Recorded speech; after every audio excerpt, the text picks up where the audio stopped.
What's going on, everyone? Gareth here of CP Euro. Welcome back to another DIY video. We have a pretty straightforward one for you today. We're going to be replacing a battery on an E92 M3 that's on the lift behind me.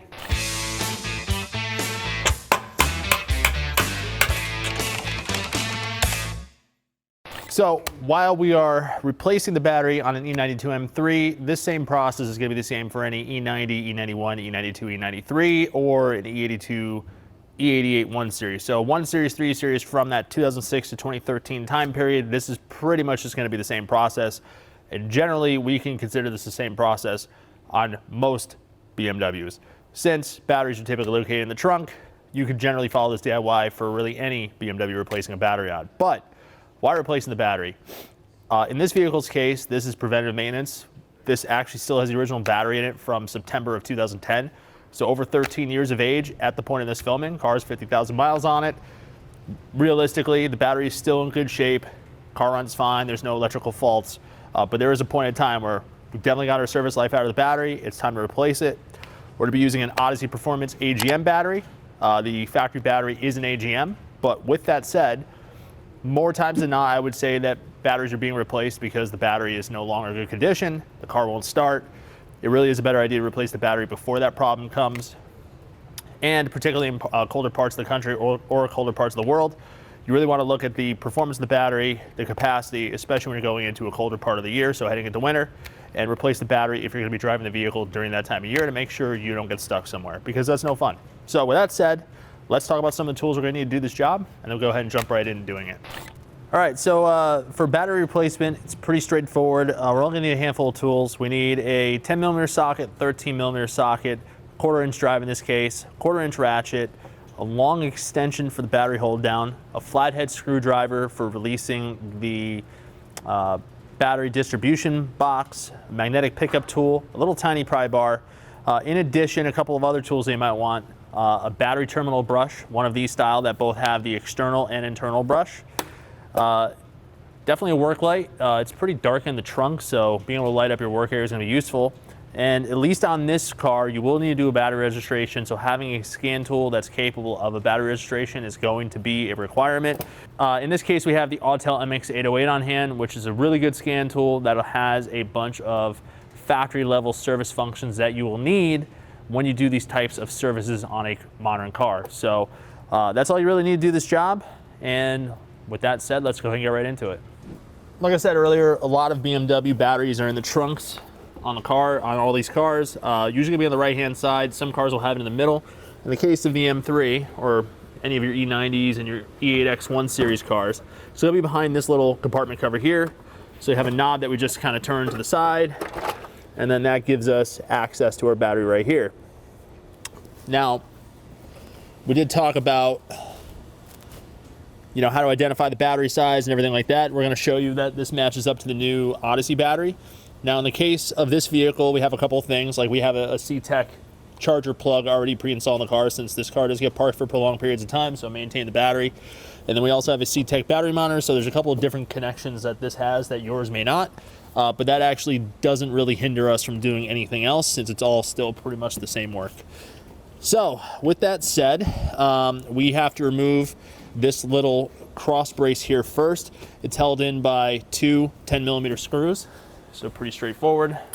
So a couple things are just sort of zip tied to our little cross brace here, so you're not going to have that on a stock vehicle or a vehicle that doesn't have this additional accessories attached to it, so you just need to cut those zip ties real quick. Now, this kind of gives us a little bit more exposure to the top of the battery. What we're going to do next is disconnect the ground from the battery. So that's going to be another 10mm nut. Once the ground is removed, we'll be safe to move on to the positive battery connection. And once the ground is removed, the light in the trunk will go off for obvious reasons. Now, on the case of the E90s and your E81 series, there's still a decent amount of stuff in the way because we have our positive battery cable that comes over the top. We have another positive battery cable here. So we kind of have to shift stuff out of the way to get the battery out. But from here, we can move on to the connections for our distribution block right here. So we have a distribution block that sits atop the positive battery terminal connection. And then on top of it, you know, on your ground side, you do have another electrical connection that comes over here.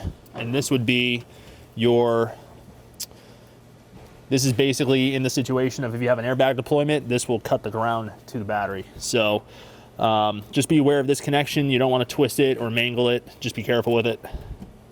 And from here, we have a couple different connections here for this distribution block. I've seen it done two ways. You can either unbolt the distribution block and move it off to the side, or you can leave it attached to the positive battery terminal. That kind of has its own sort of problems because you have this pretty big battery connection here, and then you have the cable that runs to the front of the car. These tend to interfere with each other, but you can kind of go either way with it. You can undo these connections if you really want to, if you want the extra space, but it is possible to get the battery out without having to do that. And also, whatever you do, make sure your ground cable is like tucked behind the battery so it doesn't have any chance to come in contact with the ground.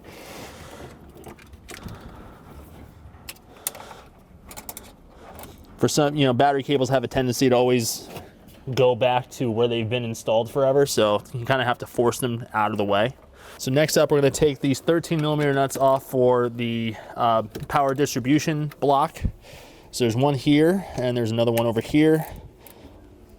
Now, you might be able to do this where you can kind of get this entire thing out of the way without having to remove these, but I think it's just easier to take these connections off and remove the box entirely out of the way. And we can also remove these plugs here for these additional wires. These are actually pretty simple. You just press down on the release and then it slides out. Now after that's done, we'll show you on camera. There's release tabs here on the side of the distribution block. Once those are undone, you can basically lift the entire thing off. It's just a matter of basically unclipping it from the battery, basically. So you have this little metal clip on the side of the power distribution block, flathead screwdriver, pry it to the side. Come on. And it loosens up just like that. So caution to the wise here. I'm now wearing gloves. Be very, very careful with the edge of this little spring. It is sharp, very sharp, and you will cut yourself. Yeah, so this spring right here, this clip, ridiculously sharp. Be careful. You might cut yourself like I just did.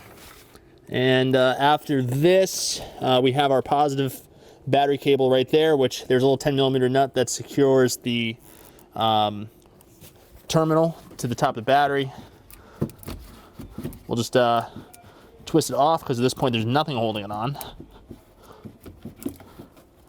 All right, and we can kind of do this. We can push it forward and out of the way like that. So right here towards the back is the battery hold down. It's a 10mm screw, and you're going to need a long extension to gain access to it. It's all 1/4-inch drive stuff. There's your little hold down there. BMW was very gracious, put a little O-ring on the screw to keep it together. Somebody in engineering was thinking of the next guy. And so at this point, we can go ahead and pull the battery out. Now there is a vent tube on this side, which we want to pull off. So that just basically comes out of the side. You can see that right there. Just pull it out.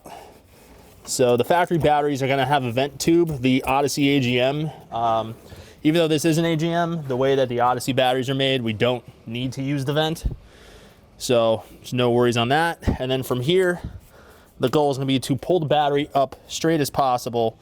It is heavy, so make sure you give yourself some space.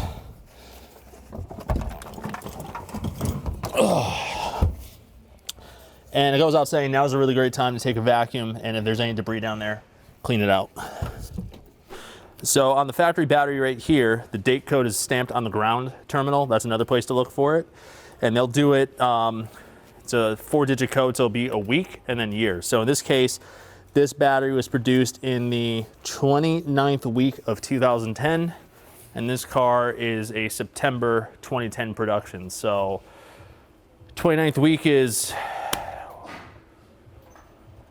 July-ish. So yeah, 29th week would be July, somewhere around July. This car is produced in September, so this is the original battery. And the way that we determine the battery size from this is we do have a part number on it. You can look up the part number, and that's going to go over to a H8 or a Group 49 battery. H8 is going to be your metric sizing, so H8, H6. Group 49, I guess, is your standard sizing, but they're both kind of the same. We're gonna grab the Odyssey battery, put them side by side, and we'll show you basically that is the same size. H8, H8, same size battery. So with that said, Odyssey does give us a installation date stamp that we could do on here, so I'm gonna go ahead and do that.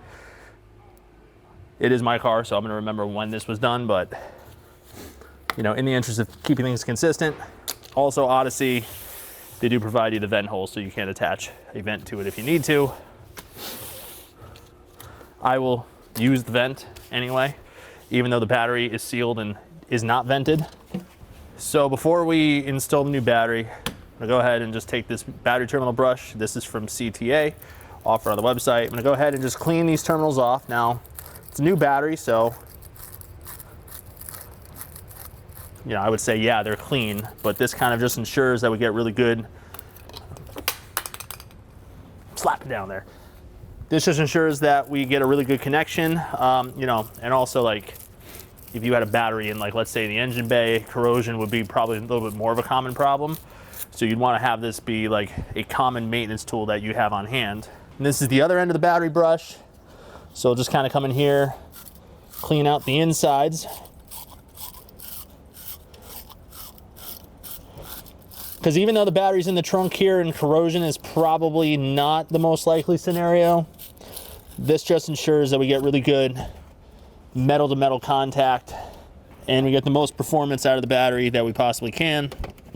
Just something good to do before, you know, you put a new battery in. And then, like I said, if you have a vehicle with a battery and engine bay, that's probably something you should do like once a year. Clean and then coat the terminals to make sure that they don't corrode. So we'll get a really good electrical connection here. So at this point, we're gonna go ahead and physically just throw the battery right in there. We're just gonna yeet it in. It's gonna be fine. So getting the new battery in is a little bit of a balancing act of keeping everything out of the way and not getting anything stuck under the battery. Positive side is here. So the battery's gonna go in this way.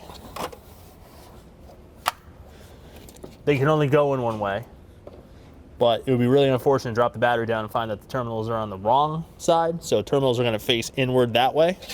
So another little change, or what I like to call an update we're gonna do, is this little hold down screw is impossible to put back in if you have the hands of an adult, basically. Even if you have the hands of a small child, I don't think you're gonna have a good time lining it up. This hold down screw is very difficult to get to. It is very difficult to line up. We do need to reuse the hold down because this hold down perfectly engages with the battery like that. However, I'm gonna take a different battery hold down screw from BMW's collection of parts. This is a nice long screw. We're gonna take that hold down off. We're going to put this O-ring up on the top because that's the way they had it.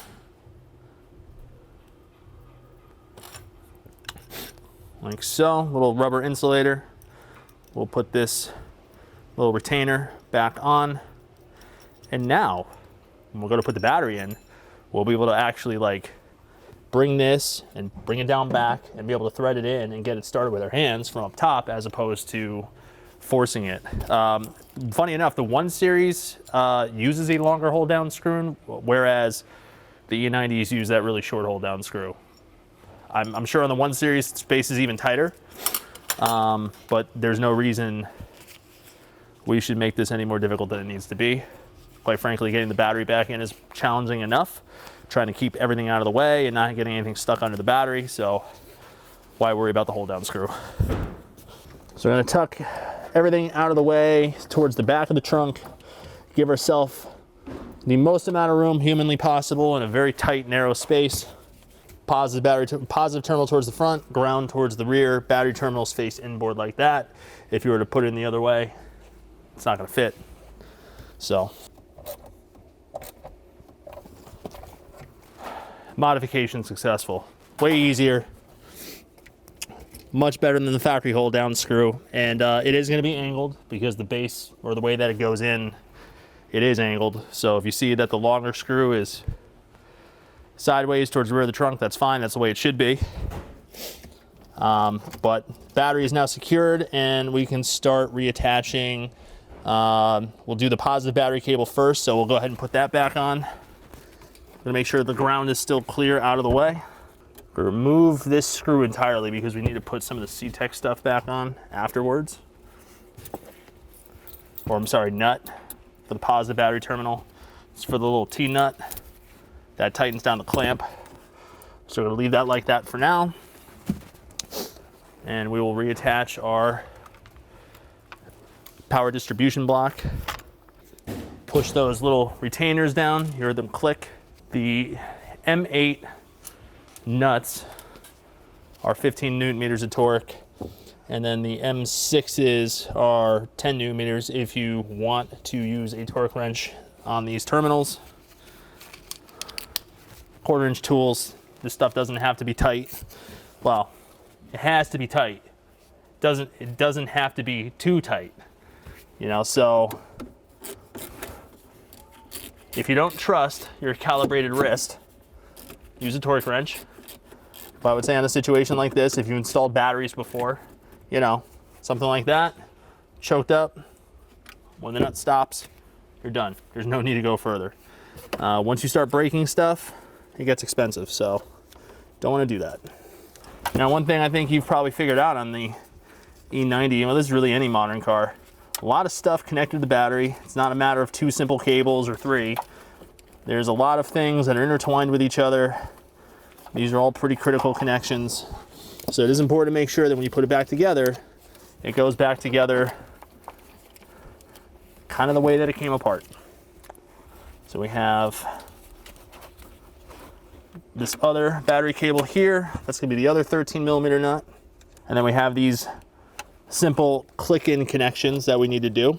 The blue one goes to the section labeled blue. So that clicks in like so. We are in a position where we can throw our battery ground back on. Now, the battery ground, this has the battery safety terminal. So this is what severs the battery connection in the event of an airbag deployment. Put the battery ground back on, light turns on, which of course is good. Now there's additional lighting in the trunk so we can see better. Go ahead and tighten this ground down because we're not going to have to touch that again. Again, common sense, doesn't have to be ridiculously tight, just tight so it doesn't become loose because of vibrations. I'm gonna go ahead and tighten this 10 millimeter nut back down for the positive battery terminal. So yeah, at this point we have the positive battery terminal tightened down. We have the ground terminal tightened down. By the way, correction, the battery safety terminal is positive and then the intelligent battery sensor is ground. I had those reversed earlier. That had a little bit of a brain fart, so that was on me. At this point, we're just gonna put this secondary hold down.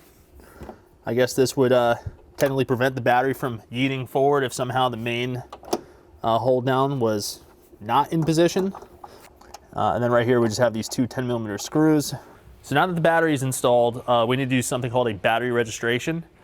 And what that is we're resetting the learning parameters of the car's charging system so that it knows that a new battery is installed. It's sort of the same concept of like batteries have memories. That is a thing where a battery, if a battery is always discharged, that no matter how much you charge it, it's always going to be at that level. So the whole point in this system is to maintain the battery life as long as possible, charge the battery as much as it needs to be and no more, and prolong the life of the battery and reduce the parasitic draw on the charging system by always keeping that battery at the correct level that it needs to be. And you just have to inform the car that you did the change, which we need to do with the scan tool. That's easy enough. We're gonna be using the Autel MX808, which it has that battery registration as a native function on it. Most scan tools now have that feature because this is a very common procedure that needs to be done on BMWs, and there's other manufacturers that do it as well. So we'll show you that process. So we're gonna go to on our MX808, which we've done a bunch of special service features with before. We've seen a bunch of videos. It's a really good scan tool for the money.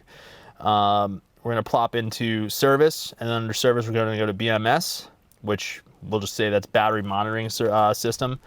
In the case of BMW, BMW calls it IBS. We're all gonna have a full blog article about what IBS does and the nature of it, just to have linked in this video that goes into a little bit more depth. But really, like I said before, the entire point of the system is to optimally charge a battery and get the most service life out of it and reduce as much parasitic drag on the engine as possible by duty cycling the battery and the charging system and everything like that. So this is going to take a moment for the system data to load, which is fine. All right, so from here we're going to go to hot functions,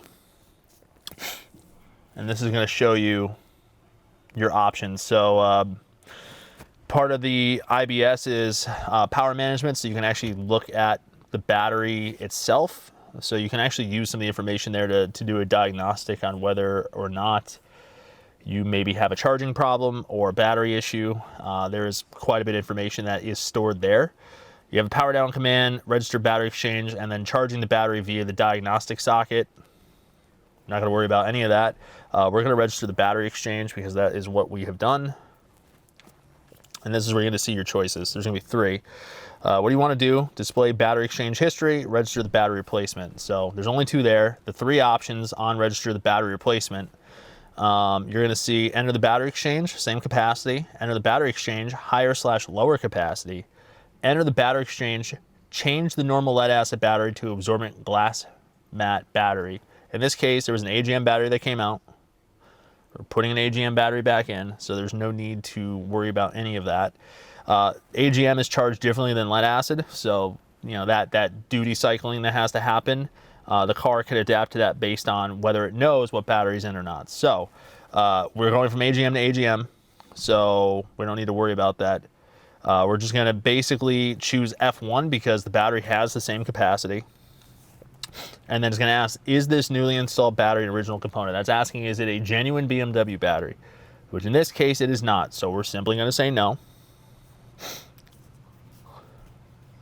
And right now, we have successfully registered a new battery at 81,050 kilometers, and this stores up to 4 battery exchanges. So the original battery was in the car for the factory, so the only exchange that we have is the one that we just did. So we're good on that front. And now in the next step, the time of the vehicle will be set because after all of this, so it's going to do the date, the time, hit continue. And now the time has been set and the date has been set in the car, which is also a really nice part right there. And then if we wanted to go to power management and just look at the state of the battery, we could do that. So it says charge status of the last 5 days are stored, which we're not going to have because the battery's literally just been installed. But you know, it'll give you a graph. So it can show you like between what percentages it's been stored at. There is no history because it's a brand new battery, but it'll show you how many hours is at 20% or 20 to 40 or 40 to 60. So there's a lot of information that could be had through that. So this is a really good diagnostic tool that's built into the car, which you're only gonna have access in here. So like 1 day ago, this is probably on the old battery, 73.05%. So there is a lot of information that can be had from the system, and it could be a really good diagnostic tool as well. So a lot of people complain that, you know, this is like an extraneous feature, but the reality is it's both a diagnostic tool, it's a tool for efficiency, it's a tool for maximizing battery life, and you know, it's just the way that modern cars are. So, but with the proper tool, it's very easy to do. And the most important thing here, we'll just make sure the car still starts, you know. It does. You know, replacing the battery is a mostly straightforward process. I'd say the only challenging part realistically is the amount of space that you have to work with in the trunk of this car. Of course, on any given BMW, that could be different based on where the battery's installed, whether it's in the middle of the trunk, whether it's in the well off to the right. In this case, you know, we did make that change with the battery hold down screw, which I think is a requirement for this car. There's just no way anybody with hands like normal sized hands is going to be able to put that little screw back in place. So we'll provide a part number for that screw that we chose to put in, that other hold down screw, but that's just an easy update that you can do. It's also going to make your life easier later on if you ever go to replace the battery, or if you don't have the car, you're paying it forward for the next person. That's good juju. We want that in our life. So with that said, super easy process. MX808 makes the battery registration super easy to do. Like I said, we'll have a link to a blog that explains the entire intelligent battery monitoring system, so you can learn more about it in detail and why it's important and why it is important to do a battery registration. So I hope you learned a lot in this video. If you have any questions or comments, drop in the comment box below. If you like this video, hit like, and of course hit subscribe. There's a lot of videos on the way and you'll want to stay tuned for those, but at this point, we'll see you for the next one. Thanks for watching.